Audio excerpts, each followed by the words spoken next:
Imagine the vastness of a nameless desert where the sun beats down like fire and the nights are an ocean of endless stars.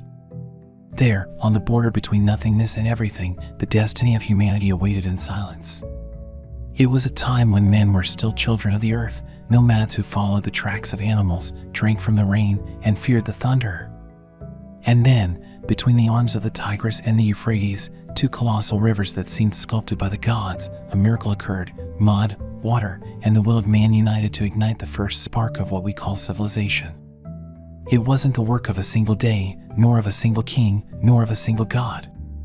It was the awakening of a people who learned to speak to the earth and listen to the pulse of the heavens. In the marshes, mud villages grew, which, like seeds, transformed into cities that breathed and pulsed like living beings. And while the rest of the world reigned in the chaos of the wild, their temples were erected that touched the firmament, scriptures that bound words to time, laws that sought justice in the midst of uncertainty. Thus was born Sumer, the first of civilizations, the cradle of all human dreams. It was not just a people, it was a bridge between the divine and the earthly, between the eternal and the ephemeral.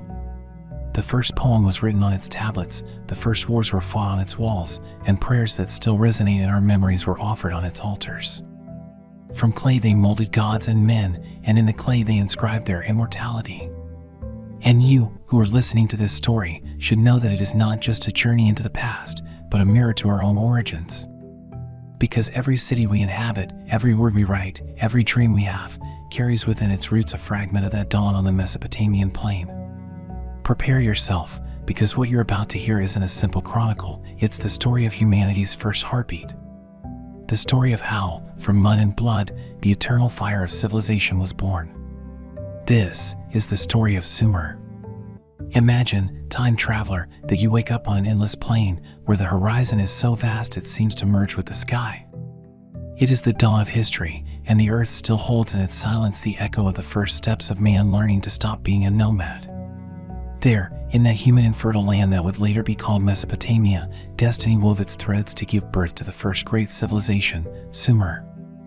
Two rivers, the Tigris and the Euphrates, flowed like giant arteries filled with life. Their waters, sometimes generous and sometimes violent, flooded the fields, leaving behind a black, fertile soil. It was a gift from the gods, a natural miracle that would allow humans to sow seeds and watch them grow in abundance. Where once there had been uncertainty, hunger, and transhumance, the idea of permanence began to emerge: villages, harvests, temples.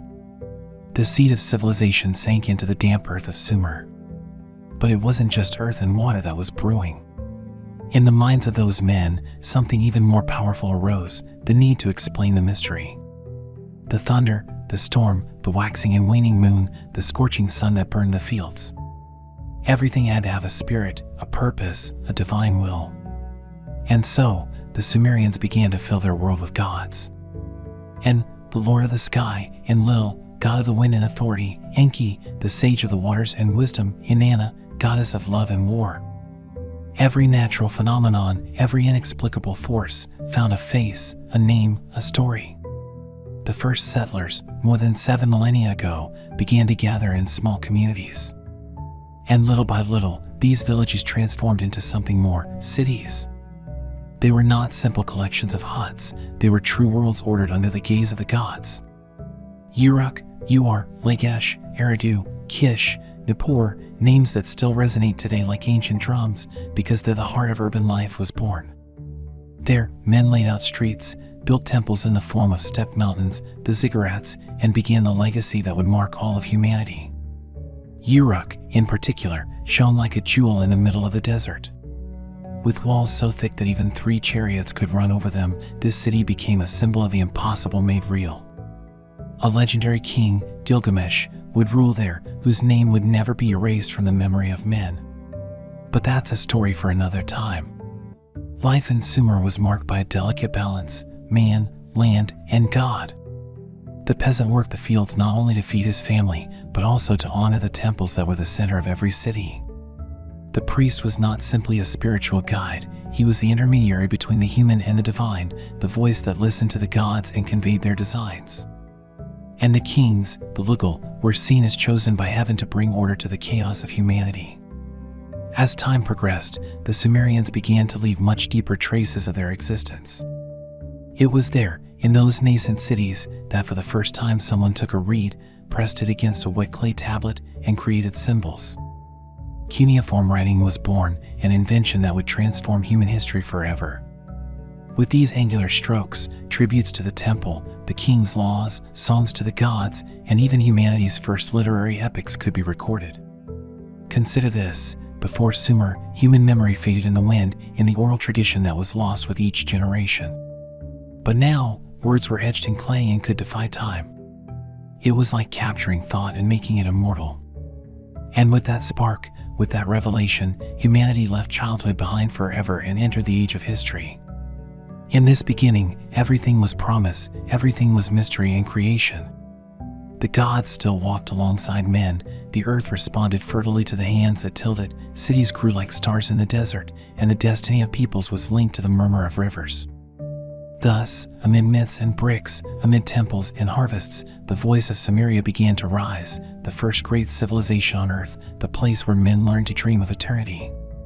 The dawn of Sumer continued to spread across the plains of the Tigris and Euphrates, and little by little, the scattered settlements grew in complexity until they became true urban centers. These were not just villages where barley was grown or sheep raised. They were organized societies with a social fabric that began to define the lives of thousands of people under common rules. Organization was the secret that allowed Sumer to flourish, and in that process, each city rose as a small kingdom in itself, proud of its walls and its patron god. At the heart of every city was a temple, an imposing structure that dominated not only the skyline but also the lives of its inhabitants. There, it wasn't just a matter of worship. The temple was the economic, political, and social center. The granaries belonged to it, the fields were managed under its supervision, and the priests controlled the production records. That moist clay, on which writing was done with reeds, preserved not only prayers but also accounts, taxes, and transactions. It was the beginning of administration, a cold and precise language that guaranteed order in an increasingly large society. Thus was born a system in which daily life revolved around the temple. Peasants donated part of their harvest, shepherds offered wool and animals, and artisans entrusted their labor to the priests. In return, the temples redistributed what was needed and maintained the cohesion of the city. However, over time, this figure of spiritual power was accompanied by another, more earthly but equally necessary figure, the king. The Lugal, as he was called, emerged in times of conflict, when the city had to defend itself from invaders or resolve disputes with neighboring cities. At first, he was a military leader elected for times of war, but gradually, this authority became permanent, hereditary, and power began to be divided between priests and monarchs. Writing, already perfected on clay tablets, became an indispensable tool. Thanks to it, laws could be organized, treaties recorded, and the memory of royalty perpetuated. In Sumer, king lists, religious hymns, and even manuals for calculating land or distributing water were written. Each sign written was more than a symbol. It was proof that the Sumerians had learned to transform thought into a solid, physical object that would stand the test of time. Water was another of the great pillars of this civilization. In a land where rainfall was scarce, they depended entirely on rivers.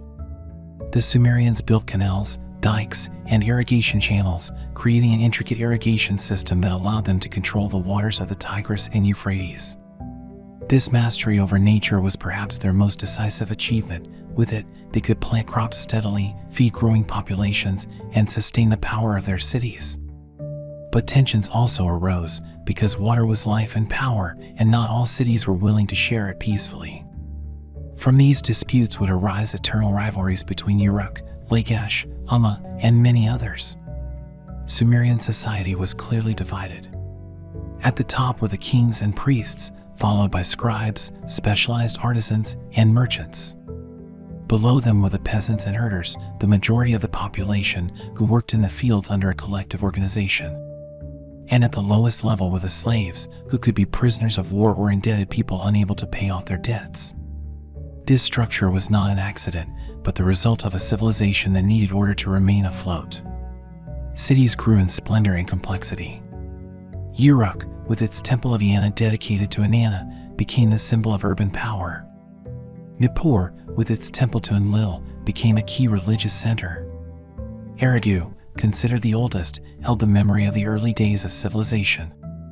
Ur, located near the Persian Gulf, became a trading port, a gateway to commerce with distant lands. Each city, proud of its god and its walls, fought to be the first to impose its influence on the others. And although religion permeated every corner, what truly distinguished Sumer was its ability to transform human life into an organized, written, recorded, and thought-out system. From their clay tablets to their ziggurats, everything they made bore the mark of a collective will to transcend the fragility of ephemerality. There, in that land between rivers, men had learned to build not only cities, but also institutions, laws, and memories. As the centuries progressed, each achievement brought them closer to an inevitable destiny: competition between cities, the ambition of kings, wars for resources, and the need to expand beyond the walls. Sumer's golden age was just beginning, but with it also germinated the seeds of the conflict that would define its history. As the centuries passed, the splendor of the Sumerian city-states grew so brilliant that the shadow of rivalry soon emerged. Each city, wrapped in pride, fervently defended the name of its patron god and the bounty of its fields. Uruk, Ur, Lakesh, Umma, Kish, Nippur were more than simple settlements. They were miniature kingdoms with their own laws, armies, temples, and traditions. None would accept being ruled by another, and in this tension, the first war between cities and human memory arose. The Sumerians not only invented writing or irrigation, they were also the first to organize standing armies. Their warriors marched with spears, copper axes, and rudimentary chariots pulled by onagers, wild animals related to donkeys. Clay tablets reveal scenes of soldiers lined up in formation, protected by leather shields, advancing as a disciplined unit. These were not mere tribal skirmishes, they were planned military campaigns, complete with strategies, plunder, and peace treaties. The most famous conflict was that of Lakesh against Umma, two neighboring cities vying for control of a fertile territory known as the region of Guadina. The waters of the Euphrates fed those lands, and whoever dominated them ensured abundance for their people. The disputes dragged on for generations until the kings of Lakesh, particularly in Edom, succeeded in imposing themselves over Umma. The victory was so resounding that it was recorded on the famous Stele of the Vultures, a stone piece where humanity first immortalized the horror and pride of war. There, the soldiers of Lakesh are depicted marching in rows, while vultures devour the bodies of the vanquished. It is a stark and real image of a time when power was beginning to be written in blood. Warfare was not only a matter of territory, but also of prestige. Each victory was attributed to the will of the city's patron god. If Lakesh won, it was said that Ningirsu, their deity, had defeated the gods of Umma. And so, each battle was not only human but also divine, a clash in which the deities themselves were believed to be confronting each other on an invisible plane. However, wars did not halt development. On the contrary, they forced the refinement of social organization. To sustain armies, cities had to collect more tributes, strengthen their temples, and secure trade routes. Trade, in fact, became a vital tool. From the Persian Gulf came semi-precious stones, woods, and metals that were unavailable in the arid Mesopotamian plain. In return, the Sumerians offered textiles, ceramics, and agricultural products. Thus, their caravans extended eastward to the Indus Valley and westward to Anatolia. The expansion of cities also brought with it greater complexity in government. In Lakesh, for example, figures such as Urukagina emerged, a king famous for attempting to limit the abuses of priests and governors. His reforms, recorded on tablets, are considered humanity's first social laws. They defended the poor, protected widows and orphans, and limited the oppression of the powerful. Although their impact was brief, their memory remains as testimony that Sumer was not all about war and ambition. The seeds of justice also existed.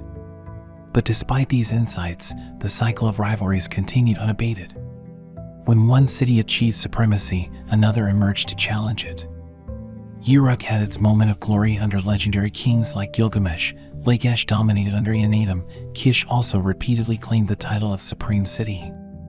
This instability was part of Sumer's essence, a mosaic of proud cities that shared a language, script, and religion, but were never able to definitively unite.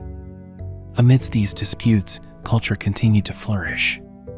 Scribes copied hymns, Architects built ever taller temples, and peasants, despite the conflicts, continued to nourish the entire society. It was as if war and creation walked hand in hand, nourishing each other. By this point, Sumer had become a vibrant and contradictory civilization, capable of inventing writing and irrigation, but also of raising armies and devastating its own brethren. And while cities bled each other for power, something even greater began to loom on the horizon: the idea of unifying the entire land of Sumer under a single scepter, under a king who would no longer rule just a city, but an entire kingdom. For centuries, Sumer lived as a mosaic of city-states, each proud of its god, its king, and its history. But this constant struggle, these endless wars over irrigation canals or fertile fields, weakened the unity of the entire territory. It was as if a great treasure had been shattered into 1,000 pieces. And in this emptiness, in this fragility, a change took shape that would mark not only Sumer, but all of Mesopotamia, the birth of the first great kingdoms. The path to this transformation was long. There had been previous attempts, kings who dreamed of subduing their neighbors and proclaiming themselves kings of Kish as a symbol of supremacy. Kish, strategically located, was often the city whose ruler claimed authority over the entire region. This title, King of Kish, was not merely political, it carried a symbolic weight that others had to recognize. But, in practice, this hegemony was short-lived, and soon another city would rise to the same claim. However, towards the middle of the 3rd millennium BC, a figure emerged with a much grander ambition: Sargon of Akkad. Although he was not born in one of the ancient Sumerian cities, but farther north, he knew how to harness Sumer's wealth and organization to build something unprecedented: a true empire. His story is almost mythical. It is said that he was abandoned as a child in a basket on a river, as if the gods had destined him from the beginning for something greater than ordinary life. Raised by a gardener, he served a king of Kish, and with cunning and audacity, overthrew him to seize power. Sargon wasn't content with reigning over a single city. He advanced with his armies across all of Sumer, subduing Uruk, Uar, Lagash, Umma, and Nippur. Where once there had been fragmentation, everything was now united under a single command. But he didn't stop there. He extended his conquest to the Elam Mountains in the east, to Anatolia in the north, and to the shores of the Mediterranean in the west. With him, the Akkadian Empire was born, the first in human history. This change had a profound impact on the Sumerians. For the first time, they saw themselves as part of a larger unit, ruled by a single king and administered through a centralized system. Scribes, who had previously recorded local tributes, now accounted for imperial wealth. Armies, which had previously defended walls, now marched across distant territories, and the gods, who had previously been local, began to be integrated into an imperial pantheon where all coexisted under the authority of a supreme power. However, this unification also generated tensions. The Sumerians, proud of their cities, did not easily accept a foreigner, an Akkadian, ruling them. And although Sargon and his successors attempted to maintain balance, the empire's strength depended as much on the army as on the loyalty of the subject cities.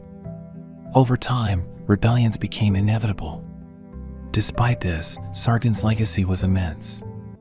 Under his rule, cuneiform writing spread as an administrative language throughout the empire.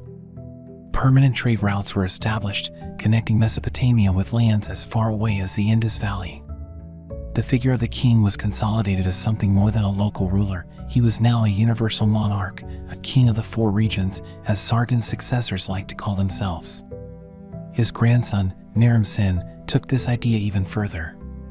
He proclaimed himself a living god, the first in Mesopotamia to claim a divine title while still alive. He was depicted on stelae wearing a horned helmet, a symbol of the gods, ascending victorious over mountains of defeated enemies. But this arrogance, this desire to be more than a king, was seen by the Sumerians themselves as dangerous audacity. And over time, the Akkadian Empire began to fray. Internal rebellions, coupled with invasions by nomadic peoples like the Kuti, weakened its foundations until it finally fell. However, although Akkad's power faded, the echo of what it had done remained forever. The imperial experiment demonstrated that it was possible to unite all the city-states of Sumer and far beyond under a single scepter. And that memory, that imprint, would mark the centuries to come, as every king who emerged afterward would dream of repeating Sargon's feat.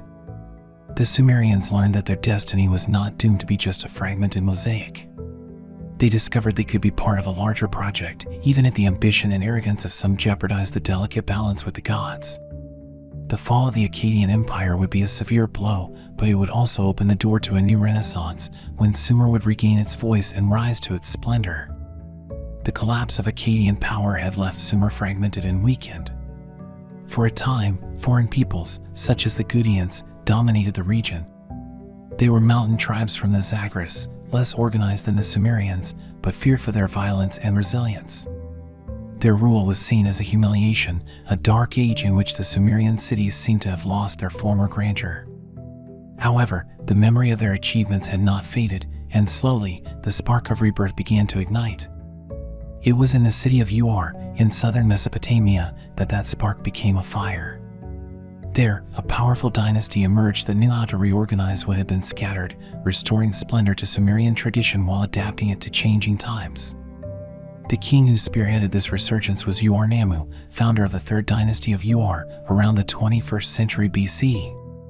Under his rule, Sumer was once again unified, not as a patchwork of rival cities, but as a centralized kingdom that combined the sacred with the administrative.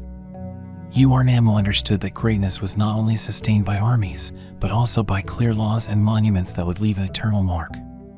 He was the one who promulgated one of humanity's first legal codes, even predating the famous Code of Hammurabi. These laws, written on clay tablets, regulated matters of social justice, property, trade, and punishment. With them, the king's authority extended to every corner of his kingdom, demonstrating that organization and equity were as powerful as the sword. Ur's greatness was also evident in its architecture. It was during this period that one of the most impressive monuments in all of ancient Mesopotamia was erected, the ziggurat of Ur, a colossal, stepped mountain of mud bricks dedicated to the moon god Nana. This structure was not just a temple, it was a symbol of the city's power, a connection between heaven and earth, between gods and men. From afar, its stepped terraces dominated the landscape, reminding everyone that Ur was now the beating heart of Sumer. The splendor of the Third Dynasty was not limited to religion and law. The economy flourished thanks to an extremely detailed administrative system. Scribes, with their reed pens, filled tablets with records, harvests, tributes, food distribution, trade routes. Everything was tallied, recorded, and archived. The clay became a vast library of everyday life, and thanks to it, we now know precisely how that society functioned. Trade extended over long distances. From the Persian Gulf came ships laden with wood and precious stones. From Anatolia, metals such as copper and silver. From the Indus Valley, exotic goods traveled along distant routes. Ur became a focal point of exchange, a crossroads where local and foreign goods met. This revival also saw the consolidation of the figure of the king as a ruler chosen by the gods to maintain cosmic order. Ur-Nammu and his successors, such as Shulgi, not only ruled with a firm hand but also presented themselves as protectors of justice, defenders of the weak, and guardians of harmony between the divine and human. Shulgi, in particular, boasted of being an athlete, musician, and sage, a kind of ideal king who embodied all the virtues a sovereign should possess. However, this splendor was not eternal. The same greatness that sustained the kingdom also made it vulnerable. The centralized administration, though efficient, depended on the loyalty of local governors and the strength of trade routes. Over time, pressure from foreign peoples, especially the Amorites and Elamites, began to erode Ur's power. The city, with its majestic ziggurats still standing, became a target for invasions and plundering. The end came around 2004 BC, when Ur was conquered by the Elamites and its splendor began to fade. However, what they had built was not lost. The laws of Ur-Nammu, the memory of its ziggurat, and the ideal of an organized kingdom remained etched in the memory of Mesopotamia and would serve as the foundation for the kingdoms to come. Thus, the Ur Renaissance was like a bright flash in the darkness, a second golden age in which the Sumerians demonstrated, once again, their ability to reinvent themselves and leave their mark on history. It was Sumer's last great glory before other peoples, heirs to its legacy, took control of Mesopotamia and took its ideas even further. The end of the Ur Renaissance did not come suddenly, but rather as a slow decay. The administrative system, once the kingdom's strength, began to show cracks. Local governors, charged with controlling provinces and cities, became increasingly independent, and the vast trade network that fueled UR began to falter with the arrival of new players in the region. To the east, the Elamites lurked from the mountains of Iran. To the west and north, Amorite tribes migrated into Mesopotamia, seeking fertile lands and opportunities in a world in transition. The final fall came around 2004 BC, when the Elamites captured the city of Ur, destroyed its political power, and devastated its treasures. The majestic ziggurat of Nana remained standing like a ghost of the past, a silent witness to lost glory. The Sumerian kings would never again rule as before. Their civilization, after centuries of innovation and splendor, was entering its twilight. But the story didn't end there. Sumer didn't disappear into oblivion. Its ideas, its writing, its organization, and its religion were absorbed by the peoples who arrived later. The Amorites, who had initially been seen as nomadic intruders, began to settle in the ancient Sumerian cities, adapting their customs and language. Little by little, their presence transformed the face of Mesopotamia. It was in this transitional setting that a city emerged that would take the baton of greatness: Babylon. At first, it was nothing more than a minor settlement on the vast Mesopotamian plain. But over time, and especially under the reign of a king named Hammurabi, Babylon would become the new center of power, inheriting and expanding the Sumerian legacy. What distinguished Hammurabi was his ability to unite scattered cities under a central power, just as Sargon and Ur-Nammu had done in their time. But beyond military conquest, what immortalized him was his famous code of laws, a compilation of rules inscribed in stone, visible to all the people.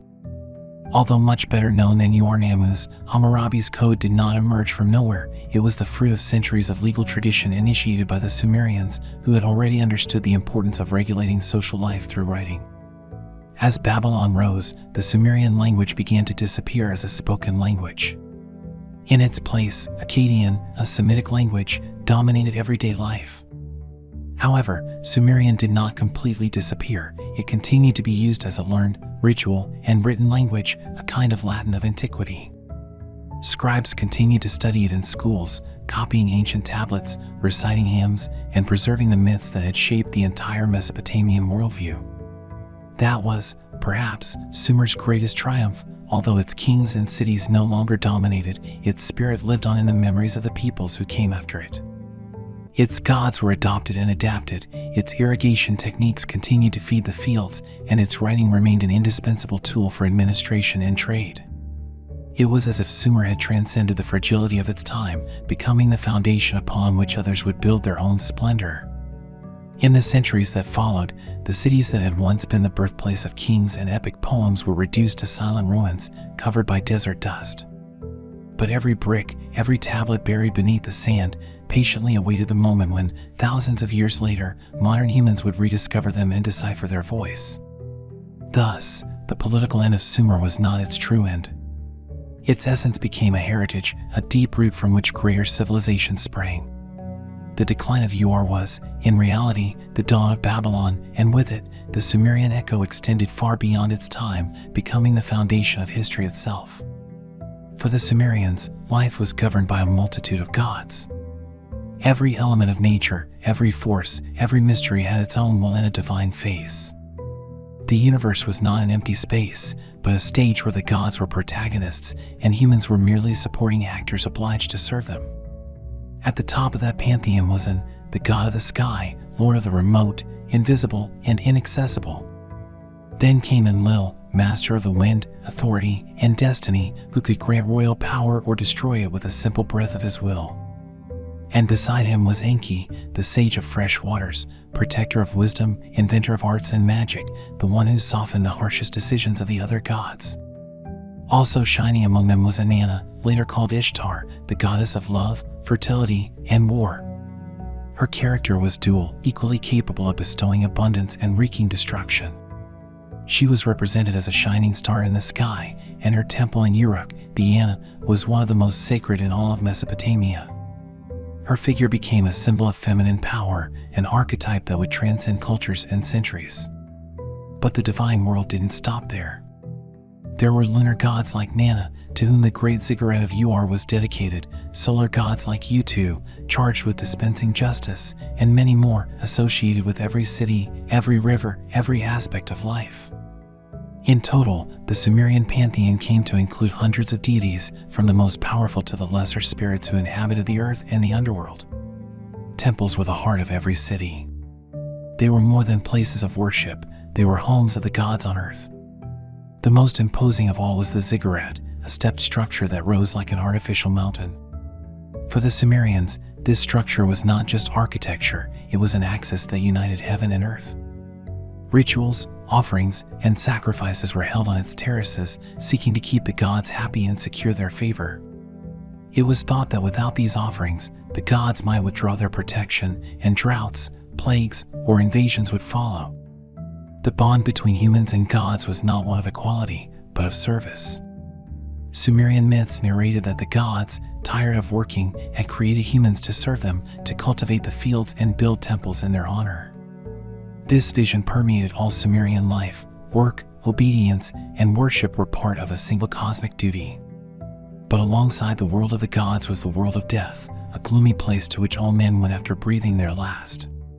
The Sumerian underworld was neither a paradise nor a fiery hell. It was a gray and dusty abode where souls crawled like shadows, feeding on mud and stagnant water. There was no eternal reward or punishment, only the continuation of a dull existence. This fatalistic conception of death led the Sumerians to focus more on life, on fulfilling their duty while still dwelling under the light of the sun. Their myths reflect this tragic yet poetic vision. The most famous of all is the Epic of Gilgamesh, originating in Uruk. There, King Gilgamesh, after losing his friend Enkidu, embarks on a desperate search for immortality. On his journey, he encounters wise men and gods, learns the story of the Great Flood through Utnapishtim, a story that would later resonate in biblical traditions, and finally discovers that the gods have denied men eternity. The lesson was clear: immortality belongs only to the gods. Man's destiny is to live intensely, to leave behind lasting works and names, but to accept death as inevitable. This set of beliefs and narratives wasn't simply superstition, it was the foundation of the entire society. Politics, war, economics, domestic life, everything was permeated by the idea that the gods were present, observing and dictating destiny. A king wasn't legitimate without divine favor, a city couldn't prosper without the consent of its patron deity. Even commercial or marriage contracts included invocations to the gods, because nothing could be left outside their sphere. And although centuries passed, these ideas did not die with Sumer. When Babylon rose, it adopted Marduk as its main god, but borrowed much from the ancient Sumerian myths. The Assyrians, centuries later, also inherited the same beliefs, adapting names but maintaining the essence. It was as if the voice of Sumer had permeated the very marrow of Mesopotamia, surviving far beyond its people. So, time traveler, let's leave the temples and gods behind for a moment and descend to the level of the streets and homes, because the true essence of Sumer wasn't just written on clay tablets or raised to the sky on ziggurats, but was also woven into the daily gestures of its men and women. Here, in daily life, beats the most human heart of that civilization. Sumerian cities were a hive of activity. From dawn, peasants would head out to the fields, which were not simple plots of land, but carefully planned networks of canals and irrigation ditches.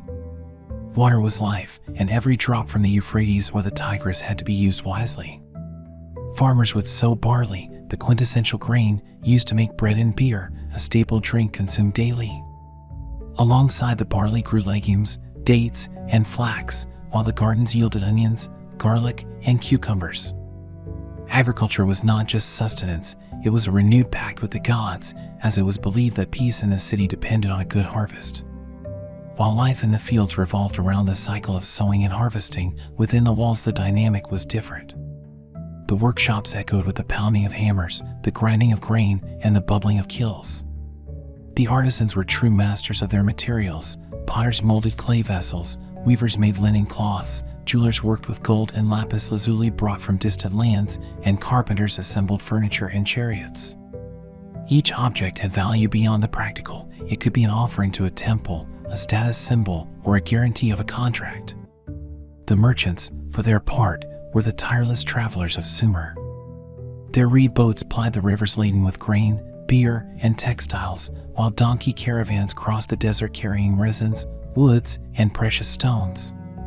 They reached Anatolia in search of metals, the Persian Gulf for pearls and shells, and even the Indus Valley, where ties were woven that united two worlds. These merchants were more than traffickers of goods. They were bearers of stories, bearers of news, living bridges between Sumer and distant lands.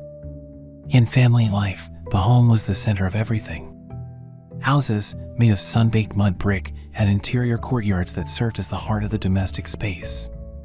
There, cooking took place, family members gathered, and traditions were passed down. The father was the primary authority, but women were not passive figures. They could manage property, run businesses, and even serve as high-ranking priestesses in temples.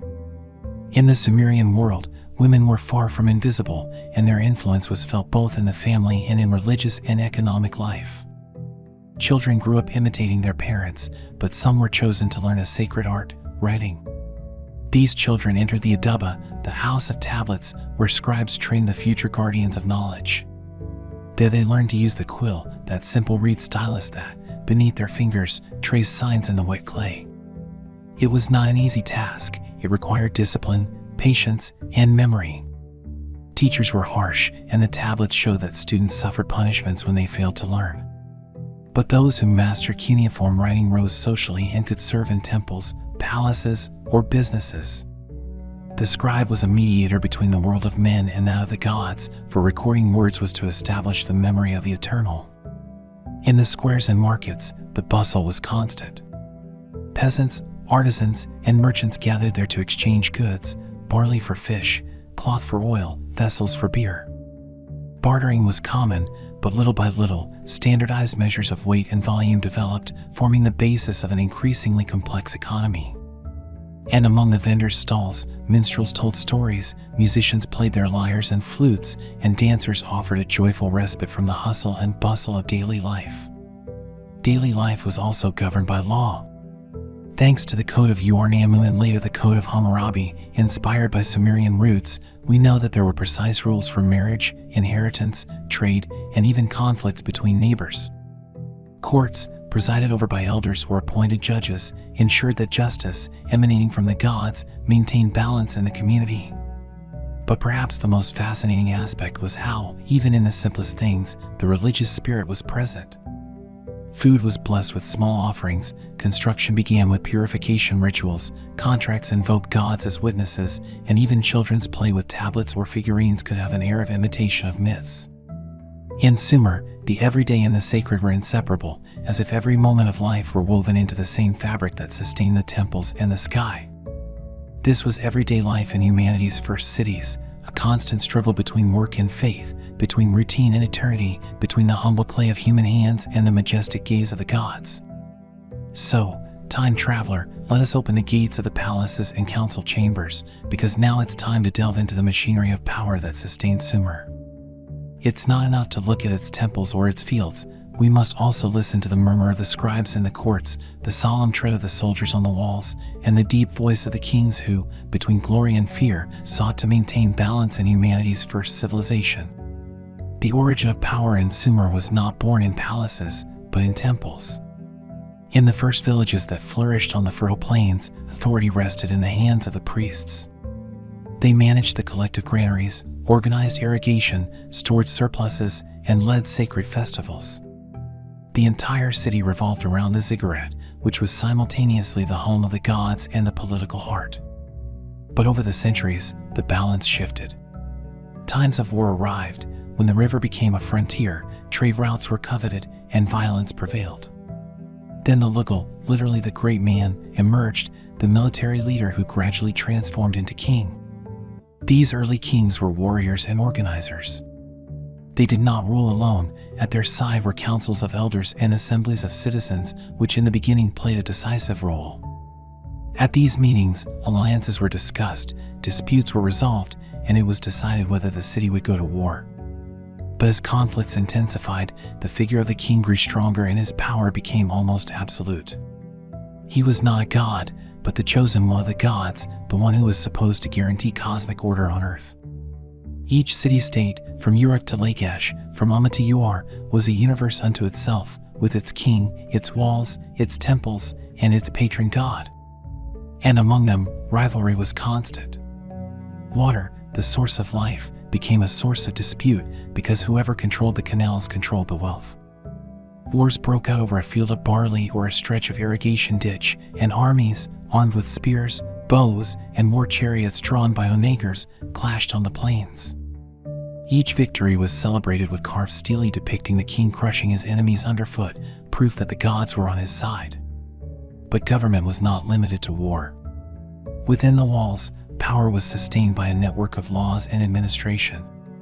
The king appointed governors, overseers, tax collectors, and judges. Scribes recorded every transaction, from the delivery of barley to the tributes of merchants. Control was meticulous, because without order there was no city, and without a city there was no Sumer. The temples continued to play a central role, administering lands and resources, but now subordinate to the royal figure. The most famous example of this political order was King Urukagina of Lagash, who in the 24th century BC undertook reforms to protect the poor from the abuses of the powerful, limiting excessive taxes and guaranteeing certain rights. A little later, Ur-Nammu, king of Ur, codified the oldest known laws on tablets, giving written form to what had previously been oral custom. Justice thus became a reflection of divine order, a reminder that the king was not only to be a warrior and builder, but also a guarantor of fairness. Power was also projected outward. Sumerian cities were not isolated islands. They forged alliances, signed treaties, and extended their influence through trade and diplomacy. But they always, inevitably, returned to rivalries. The most famous was the eternal dispute between Lagash and Umma, neighboring cities that for generations fought over the same fertile territory. The so-called vulture stele shows the anathem of Lagash marching victoriously, proof that power had to be defended with the sword as much as with the scribe's tablets. And yet, above wars and treaties, there was one constant idea: the king was the guardian of cosmic balance. If he ruled justly, the gods blessed the land with bountiful harvests and timely rain. But if he fell into pride or neglected worship, then the waters could overflow, crops fail, and enemies invade. Political power and the natural order were intertwined like the threads of a single loom. Thus, in Sumer, the first conception of the state was born, a network of laws, armies, temples, and palaces that gave coherence to collective life. It was there, between clay tablets and brick walls, that men began to understand that society needed more than force or faith. It needed an invisible pact between rulers and ruled, between gods and mortals. Now, traveler of the centuries, let us leave the walls and battlefields behind and enter the secret soul of Sumer, where clay, words, and melody became eternity. For what gave this civilization its deepest brilliance was not only its temples and its armies, but the invisible world they created, the music that played at the banquets of kings, the poems that recounted the destiny of the gods, and the tablets that, like immortal seeds, preserved the memory of man. In brick cities, sounds were as important as stones. The temple resounded with sacred chants sung in Sumerian, the language of the first scribes. These songs are said to have been magical formulas that linked humans to the divine. The music was accompanied by lyres, harps, and reed flutes, and sometimes drums marked the beat of processions. At royal banquets, musicians played melodies that, according to the tablets found, had scales and modes reminiscent of the birth of musical theory. The lyre of Ur, discovered beneath the ancient sand, speaks to this art, an instrument adorned with gold bullheads and lapis lazuli, which must have been played at festivals where the nobility celebrated the abundance of the gods. But if music was the breath of the spirit, writing was Sumer's great gift to eternity. The first cuneiform signs were born from the need to count, to keep track of the goods stored in the temples. Over time, those reed marks on clay evolved into a language capable of expressing not only numbers and goods, but also prayers, hymns, laws, and myths. Scribes were guardians of this power. With long hours of learning, they mastered the signs that opened the doors to knowledge. A scribe was not a simple official. He was almost a priest of knowledge, a bridge between the material world and the symbolic universe. In that universe, the first stories humanity remembers were born. Stories that spoke of kings who gave everything for their people, of gods who argued in the firmament, and of heroes who sought immortality. The most famous of all was Gilgamesh. king of Uruk, whose saga narrated his friendship with Enkidu, his battles against monsters, and his desperate journey in search of eternal life. This poem, written on clay tablets, is the oldest echo of the human soul wondering about the meaning of existence, about death, and about the desire to transcend. In its words, one hears not only the voice of a king, but that of all men who have ever looked into the mirror of time and sought to defy it. But the Sumerians didn't stop at heroes.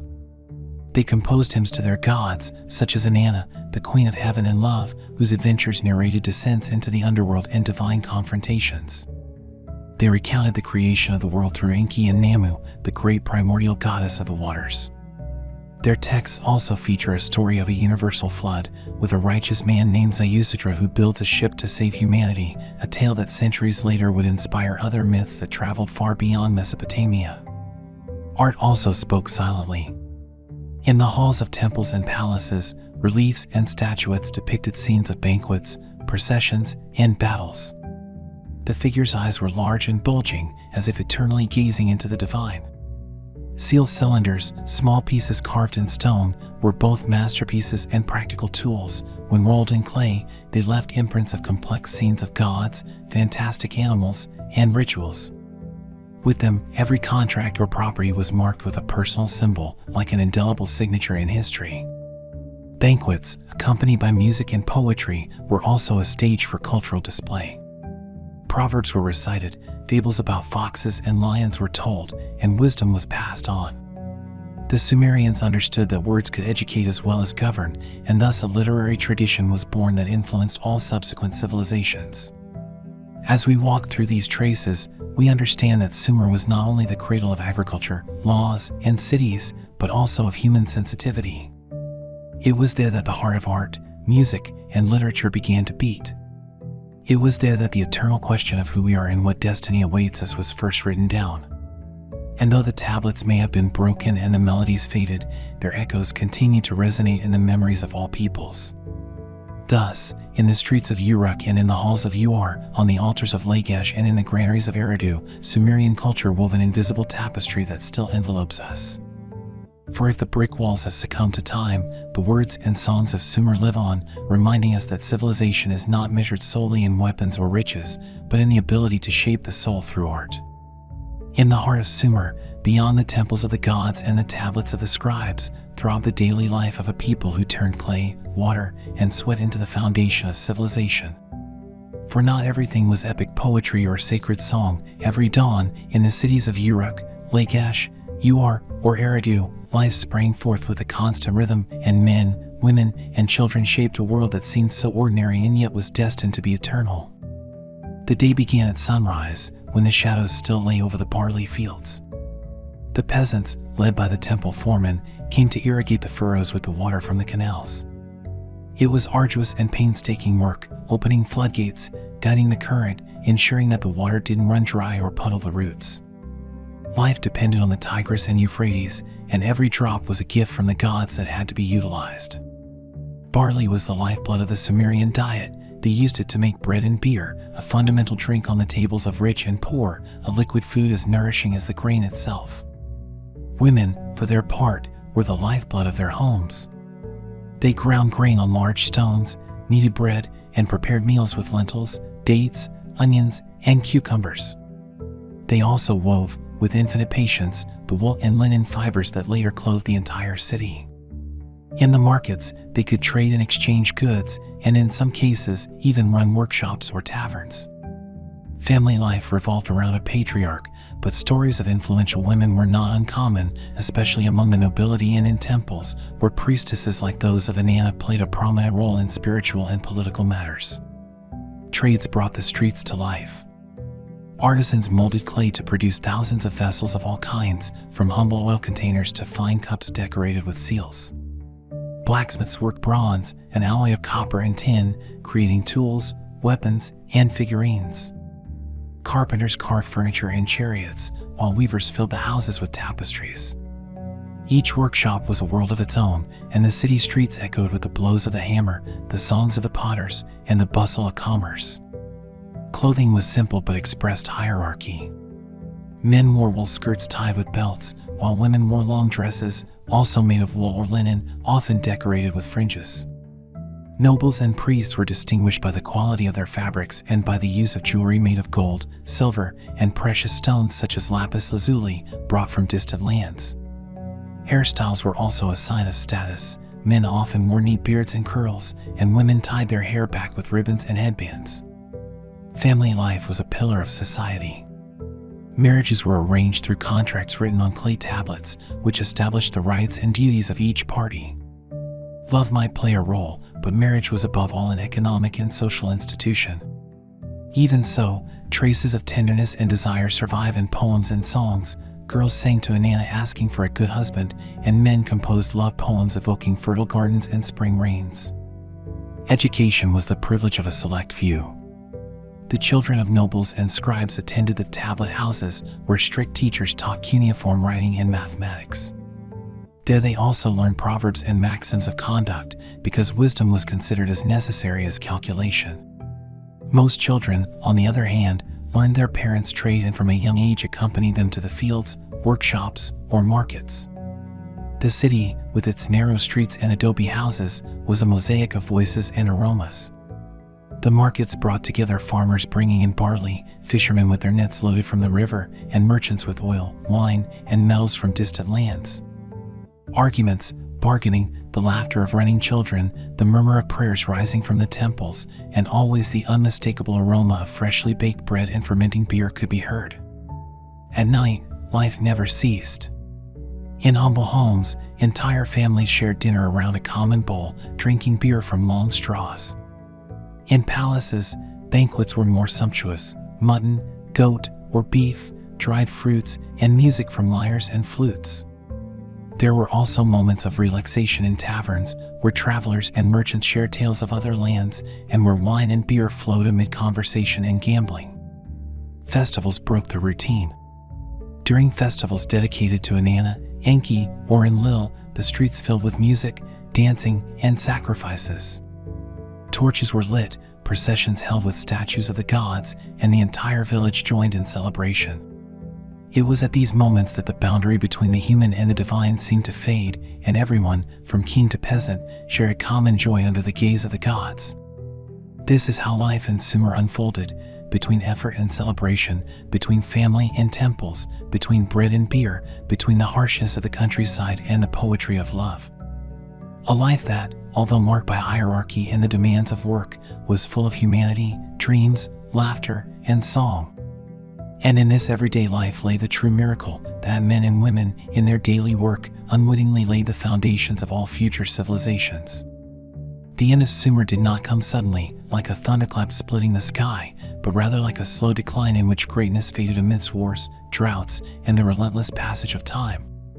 Temples continued to rise to the gods, kings still proclaimed their power on clay tablets, and lyres continued to play at banquets, but beneath that shining surface, decline was brewing. It was as if the gods had decided to test the resilience of those people who had dared to build humanity's first civilization. The first signs of fragility appeared in the fields. The irrigation system, which for centuries had been a source of life, began to show its dark side. The waters, as they evaporated, left behind a layer of salt that gradually poisoned the soil. The barley struggled, and the once abundant wheat disappeared from the fields. The peasants struggled with the sterility of the soil, and each failed harvest was a cry to heaven that seemed to go unanswered. The people murmured that the gods were angry, that the offerings were not sufficient, that men had failed in their duty to maintain the sacred balance. Meanwhile, the cities were wasted away in endless struggles. Uruk, Lagash, Umma, Kish all clashed for supremacy of the plain, and each victory was short-lived, as another city soon rose up against the victor. Kings proclaimed themselves lords of Sumer and Akkad, but their reigns lasted as long as a sword's edge changed hands. The blood of brothers was spilled in the fields, and the walls, raised for protection, became prisons where the people suffered the weight of taxes and constant recruitment. Yet there was one last glimmer, the splendor of Ur under the reign of the Third Dynasty, known as the Sumerian Renaissance. The kings of Ur rebuilt temples, rebuilt cities, and centralized power as never before. It was a time of splendor in which attempts were made to restore lost glory, cigarettes that defied the heavens were erected, hymns that still resonate from tablets were composed, and laws were enacted that sought to bring justice to the people. It was like a last song, like a flame that burns brightest just before it goes out. But the fragility persisted, and enemies lurked. From the desert and mountain lands came the Amorites, nomads who gradually infiltrated the cities, first as mercenaries, then as settlers, until they eventually seized power. From the east, the Elamites descended upon Sumer, plundering and taking kings and nobles captive. And so, what had been born in the embrace of the rivers faded away, absorbed by peoples who knew how to take advantage of the legacy that Sumer left behind. Ur fell. The last great bastion of Sumerian culture was sacked, and with it ended the golden age of that civilization. But although its cities collapsed, its gods lived on in the prayers of the peoples who succeeded it. Babylon inherited its writing, its laws, its myths, and its temples. The Akkadians, the Assyrians, the Persians all drank from the waters of Sumer, and what had been a village surrounded by mud and reeds became the foundation of all subsequent civilizations. And so, what seemed like an end was actually a beginning. The names of Gilgamesh, Inanna, Enki, and Enlil continued to travel through the centuries, hidden in stories that reached Greece, Rome, and beyond. Calendars, measurements, the first forms of justice, and even the echo of the first verses of love were born there, on the plain between the Tigris and Euphrates. Sumer's death was not a forgetting, but a sowing. Today, when the sand is excavated and tablets covered in cuneiform inscriptions are unearthed, the voice of that people reawakens. It speaks of men and women who, with clay-stained hands, dreamed of reaching eternity. It speaks of temples that united heaven and earth, of kings who believed themselves immortal, of peasants who gazed at the sun and prayed for rain, of poets who sang of love as if their lives depended on it. It speaks of us, because in each of its inventions, in every idea, in every written word, Sumer still lives. Thus concludes the story of humanity's first civilization. A people who were not perfect, who knew wars, hunger, and pride, but who left the world the greatest legacy of all, the certainty that humanity can transcend the mud and build, with effort and hope, something that resonates beyond time. And although its cities became ruins, although its temples crumbled and its kings were forgotten, the spirit of Sumer remains, like an eternal whisper, in every written word, in every city erected, in every human dream that seeks to touch the sky.